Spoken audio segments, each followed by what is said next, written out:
Welcome to this video lecture. In this video lecture, we're going to keep talking about the PID controller. We're going to specifically introduce integral action and also talk about derivative action. So in our previous examples, we've been working on cruise control for a car. We introduced proportional control, where you take the measured velocity, subtract that from the set point to get the error. Then you take that error and multiply that by a proportional controller gain, and then that is what ultimately tells the algorithm what the value of the your manipulated variable should be, or how much fuel should I be giving my car. One of the shortfalls of that was that a proportional controller, it relies on having a finite amount of error so that you can actually get a finite control signal or a finite MV. So specifically, we never close this gap. The error between our set point and our actual is never zero, because we need that finite error to actually give us a control signal here. Otherwise, our MV would just be zero, which would mean that we would be putting no gas in our car. So this just doesn't quite work to get us to actually meet our set point. So one way to remedy this is to consider this persistent error. So if we looked at the area between these two curves and introduced controller action based on this past error that you've had, that can actually give you a signal to help close the loop. And so when I talk about the area between those two curves, or the area of our error, or rather the accumulated error over time, that implies doing some integration of that error. And so that's where the I in the PID controller comes from. So I've broken our loop here, where we're not just doing this proportional control anymore.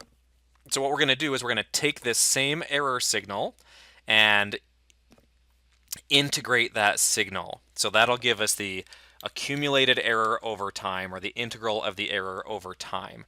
So if we're able to calculate that, like we can pretty easily in Simulink, we can then take that integral, multiply that by a different gain, or a different value. So we take that integral error, we multiply that by this k sub I. So this is the integral controller gain. That gives us another parameter to tune our controller. So we take the two signals, we take our actual, the output of our proportional controller, which is the error times Kp. Then we take the integral of that error times Ki, and we add those two signals together, and then we calculate our MV based on the combination of those two signals. So mathematically, this is now the proportional integral, or the PI control algorithm. Mathematically, that looks like this now, where we take the value of our manipulated variable. In this example, that's our fuel flow rate. That's going to be our proportional gain times the error, just the real-time error, plus our integral controller gain, this k sub I, multiplied by the integral of our controller error. So the combination of those two things would give us our final signal. So this is the way that a PI controller works. So let's implement this in Simulink. Going back to our model, we left off on this model that was just the proportional controller itself. So I'm going to go ahead and delete that. I'm going to grab a new block. I'm going to go in my library browser, go to continuous. I'm going to grab an integrator block. I'm just going to give that an initial condition of 0.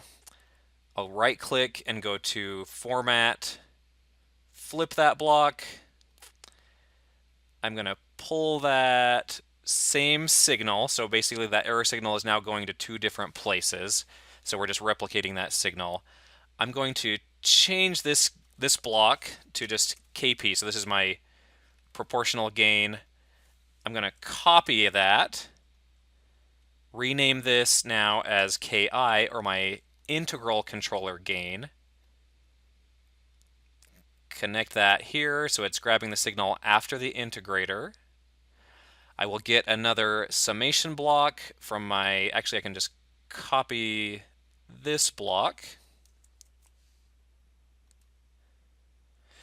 And now I want to add those two signals together. So I'm going to double click on it and go change my list of signs to be two pluses. So now this block is going to sum the proportional action of my controller and also the integral action of my controller. I'm going to rename this block just for kind of Simulink purposes. I'm going to call this fuel flow with gallons per hour, just because this is the signal that'll ultimately determine my fuel flow. When I plot it, it'll help me there. I'll go ahead and connect my fuel flow rate plot to that signal. Okay, so now we would want to do some tuning. So if you recall, this 0.5 proportional action resulted in a pretty aggressive controller that called for just a whole bunch of fuel all at once, which our car probably wouldn't even be able to do. So I'm going to detune that a little bit and make that 0.1. The integral gain, and I'm just doing this from experience, we want this to be smaller. This is multiplying not just the proportional error, but the whole integrated error. So I'm going to give that a smaller gain of 0.01. I'm going to go ahead and we're giving our system, we still want to hit this 65 miles per hour. So let's see if we can close that gap. Remember, with our proportional controller, we never actually reach 65 miles per hour. But with an integral controller, we might be able to get there. So I've run for this simulation of 100 seconds. Let's plot our velocity. So great, you do see that, so our velocity set point is in blue, our actual velocity is in yellow. In this particular example, we have all this error at the beginning, so we start to integrate this positive error, but then we actually overshoot in this case, and we end up kind of overdoing it, so we're starting out basically at 0 miles per hour. That'd be a hard thing to do in your car, and just giving it a ton of gas, getting up to 65. But because of all the error that has accumulated here, we end up having this overshoot here. But then ultimately we do reach our set point. So what our controller would do in this case would be just slamming on the gas pedal really hard, overshooting a little bit, but then making a correction and eventually getting us to this steady state error. So let's make a set point change here. Let's get to this first steady state, and then let's keep going. So let's simulate 600 seconds or 10 minutes. Actually, we'll just do 5 minutes. So 300 seconds. And let's make a set point change from 65. Let's say the speed limit increased to 75, so we feel more comfortable getting up to 75. And let's make that change at 150 seconds. So what this is going to do is going to get us to that first steady state at 65 miles per hour. Then it's going to make a step change in our velocity set point, and we're going to see how well we track that set point.